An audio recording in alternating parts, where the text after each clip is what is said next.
All right, welcome back, everybody, to another episode of Tech Transfer Insights. Let us see which universities the AI randomizer gives us this week. Say, please pick a three other random items from the same list. See if this works as a prompt. Hmm. Carnegie Mellon, Cornell, and Georgia Tech. All right, I think we can do that. I will be back in 1 second with the university that I was actually physically closest to. All right, once again, that was a relatively easy experience. I love it whenever they make uh, technologies easily available to find. So, Carnegie Mellon is actually the university that I grew up closest to. Ironically, it doesn't even show it anywhere on this website. So, this is another version of Flintbox. I know previously we had done Tulane with the green, so this one has the red that is similar to Carnegie Mellon. Um, so yeah, I did grow up outside of Pittsburgh and went to CMU's campus a lot for a long time, and it is a great one.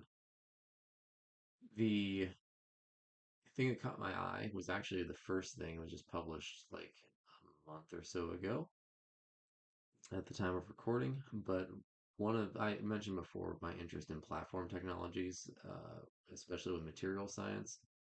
And in particular, since I'm an electrical engineer, the my interest extends to sensors. So in this case, a strain sensor, a bio-inspired digital strain sensor, which digital is interesting. I don't know that that exists anywhere.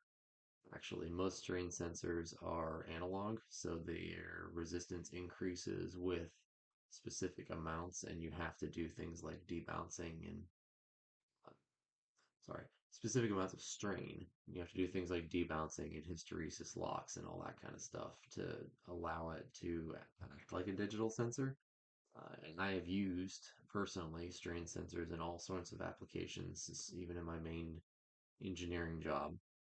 So, interesting idea here. Uh, it says it utilizes a 3D printing technique that uses gold and ultraviolet laser ablation. It sounds very fancy, so probably the difficulty here would be developing the process or finding a manufacturing capability to do so.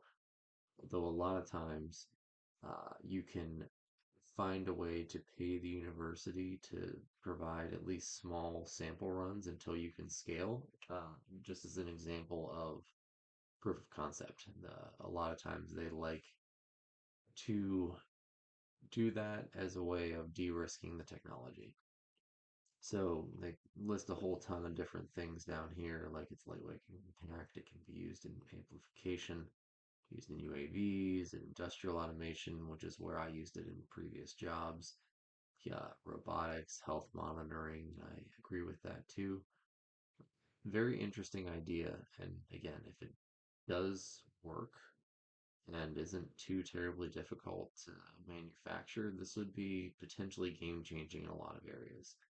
The one thing I'll say about CMU, and I'll call it CMU because even despite the fact that I have lived in Michigan and now also think of CMU as Central Michigan University, the last time I talked to Carnegie Mellon's tech transfer office, they were much more insular even than I think I mentioned MIT being. Whenever I was expressed interest in a technology, they basically said, go talk to the professor. Like, but you're most likely not going to be able to convince anybody to do a startup. Like, we don't really license the startups that aren't part of our ecosystem. I don't, that was 7 years ago. So I'm not sure if that philosophy has changed or not. Um, but the last time I talked to them, it was very difficult to get into their network. And at the time, I wasn't living in Pittsburgh, so I had never actually met anybody from their system or their office of technology transfer or anything like that. But again, it might be relatively difficult to get into their licensing network. But that being said, along with MIT, CMU is one of the best technical universities in the world. I think it was in the top 10 engineering schools ever right now. So that's why they come up with ideas like a digital strain gauge. So next one up was, if I remember correctly, Cornell. All right, let's go see where the alma mater of one of my favorite scientists of all time is with tech transfer. All right, well, this was sort of ironic. It looks almost exactly the same because they're also using flint blocks and even have the same basic color as Carnegie Mellon. But this is actually Cornell's version of flint blocks. So, uh, for whatever that's worth, I did actually go to a different university. And I should say that if you were interested, my favorite scientist, I argue my favorite scientist of all time is Carl Sagan, and he was an astronomer at Cornell for decades before passing away when I was little. But he did not invent anything that I know of at Carnegie Mellon. As sometimes actual scientists just do fundamental research and did I say Carnegie Mellon? I meant Cornell. The scientists, some just scientists do fundamental research rather than applied. But I thought this one was really interesting. So in my formative years of doing tech transfer, I worked at Michigan State while I was in graduate school. And I remember we had gone through the entire portfolio of the university and had a bunch of venture capitalists rate the technologies based on their interest level and what they thought of as like the potential for uh,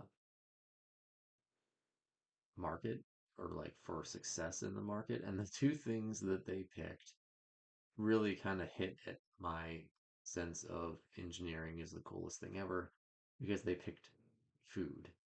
I think there was a way of like microwaving ice cream or something. I don't even really remember what it was because it was like more than 10 years ago at this point.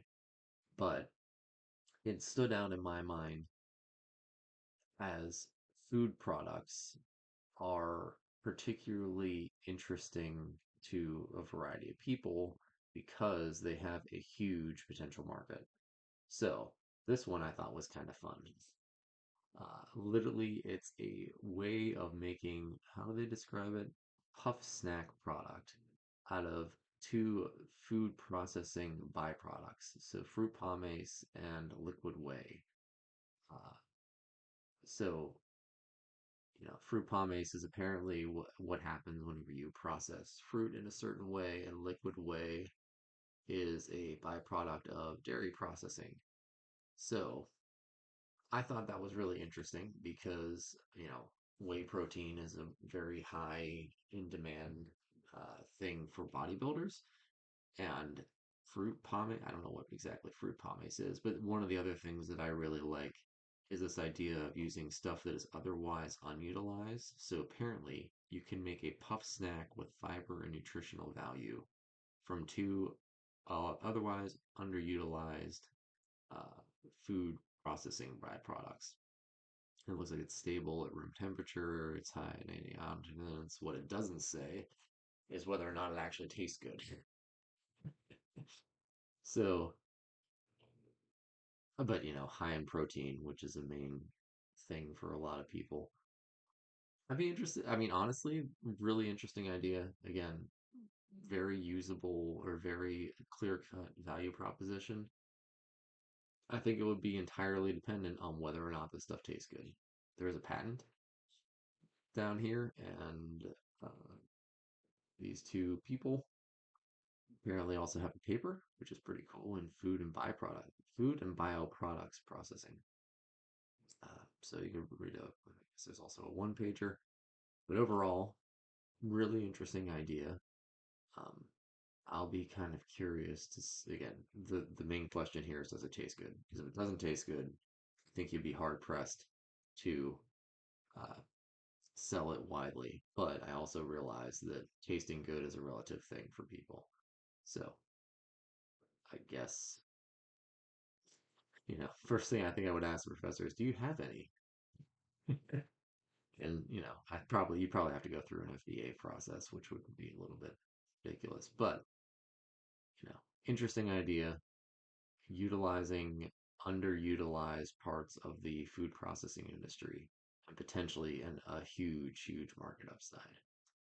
So, with that being said, maybe we'll go to somewhere that doesn't have a flint box. It's exactly the same, which is Georgia Tech. So let's see what they have on their list.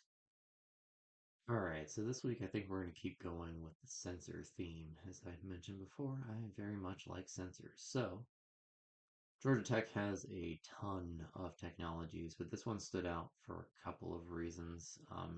Admittedly, I did kind of go into the sensor thing, so there, so you can't see it on this page, but if you click on the View to All Technologies part of Georgia Tech's website, there's a list of subcategories and sensors was on there, including chemical, electrical, and uh, biological, I think.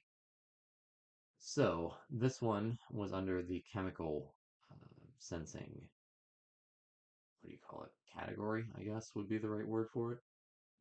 The it's basically a tunable VOC, a volatile organic compound sensor. That's interesting because a lot of the sensors that I know for VOC detection, which can be largely used for a variety of things, require physically different sensors to detect different types of VOCs.